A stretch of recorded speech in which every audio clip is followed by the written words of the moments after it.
عبرانی calendar صرف تاریخوں کا ایک مجموعہ نہیں ہے، یہ عقیدے، تاریخ اور آسمانی گردش کا ایک ایسا نظام ہے جو سورج اور چاند کی روشنی میں اپنا راستہ بناتا ہے۔ چلیں اس سفر کو ایک بہت ہی دلچسپ سوال سے شروع کرتے ہیں۔ کبھی سوچا ہے کہ جب کہتے ہیں چاند خون کا ہو گیا تو اس کا اصل مطلب کیا ہوتا ہے؟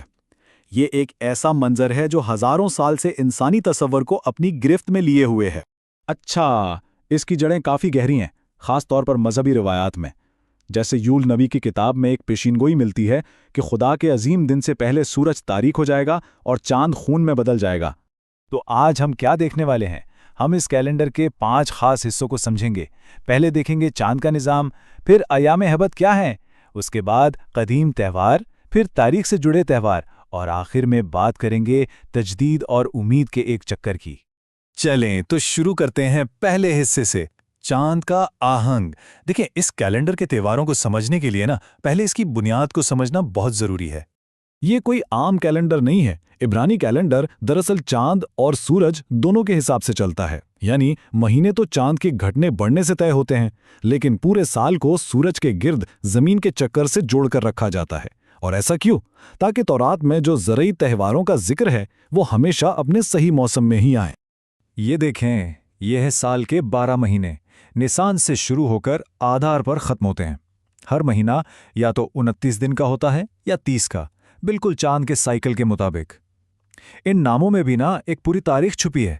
کچھ نام تو بابل کی تہذیب سے ملتے جلتے ہیں، اور کچھ کے پرانے نام بائبل میں بھی ملتے ہیں، جیسے نیسان کو آبیب بھی کہا جاتا تھا۔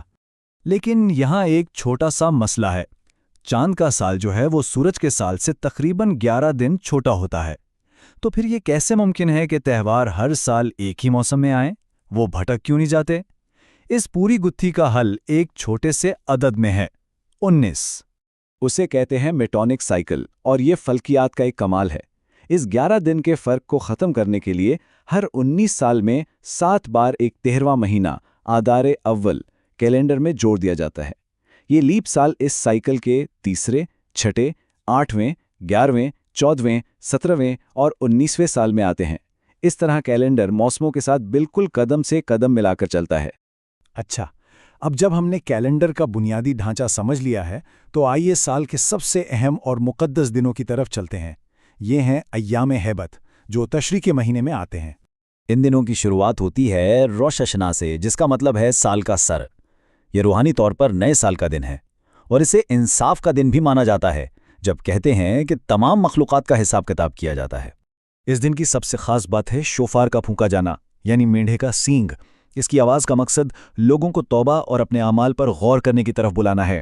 اسے یوم دین یعنی یوم حساب اور یوم حذکرون یعنی یاد کرنے کا دن بھی کہتے ہیں، اور یہیں سے توبہ کے وہ 10 دن شروع ہوتے ہیں۔ ان دنوں کے بعد آتا ہے یوم کفار یعنی کفارے کا دن۔ مذہبی کتابوں میں اسے سال کا سب سے مقدس دن کہا گیا ہے۔ یہ وہ دن ہے جب انسان اور خدا کے درمیان رشتے کی تجدید ہوتی ہے اور گناہوں کی معافی مانگی جاتی ہے۔ اس دن کی عبادت بہت سخت ہوتی ہے۔ پورے 25 گھنٹے کا روزہ رکھا جاتا ہے، جس میں کھانے پینے کی مکمل ممانعت ہوتی ہے۔ اس کے علاوہ نہانے، چمڑے کے جوتے پہننے اور کسی بھی قسم کا کام کرنے کی بھی اجازت نہیں ہوتی۔ ان ساری دنیاوی آسائشوں کو چھوڑنے کا مقصد صرف یہ ہے کہ روح پاک ہو اور ساری توجہ صرف کفارے پر رہے۔ چلیں اب آگے بڑھتے ہیں 3 بڑے زیاتی تہواروں کی طرف۔ انہیں شالو شیرس ریگالم کہا جاتا ہے۔ تورات کے مطابق پرانے وقتوں میں لوگ ان تہواروں پر یروشلم میں ہیکل کی زیارت کرنے جایا کرتے تھے۔ یہ تینوں تہوار سال کے الگ الگ وقت پر آتے ہیں۔ بہار میں پیسوور، گرمیوں کی شروعات میں شاووت اور خزاں کے موسم میں سکوت، اور ہر تہوار کی اپنی ایک الگ تاریخی اور زرعی اہمیت ہے۔ پاسوور مصر سے بنی اسرائیل کی آزادی کی یاد میں منایا جاتا ہے۔ اس میں ماتسا یعنی بے خمیری روٹی کھائی جاتی ہے، جو اس بات کی علامت ہے کہ انہیں غلامی سے نکلنے کی کتنی جلدی تھی۔ پھر ہے شاوت، جو کوہ سینا پر توریت ملنے کا جشن ہے، اور تیسرا ہے سکوت، جو صحرا میں 40 سال بھٹکنے کی یاد دلاتا ہے۔ اس میں لوگ سکہ نام کی ایک عارضی جھوپڑی میں رہتے ہیں تاکہ خدا پر اپنے بھروسے کو یاد کر سکیں۔ اب بات کرتے ہیں ان تہواروں کی جن کا حکم سیدھا تورات میں نہیں ملتا، بلکہ یہ بعد کے دور میں ہونے والے تاریخی واقعات کی یاد میں ربیوں نے شروع کیے۔ ان میں سے ایک ہے ہنوکا، جسے روشنیوں کا تہوار بھی کہتے ہیں۔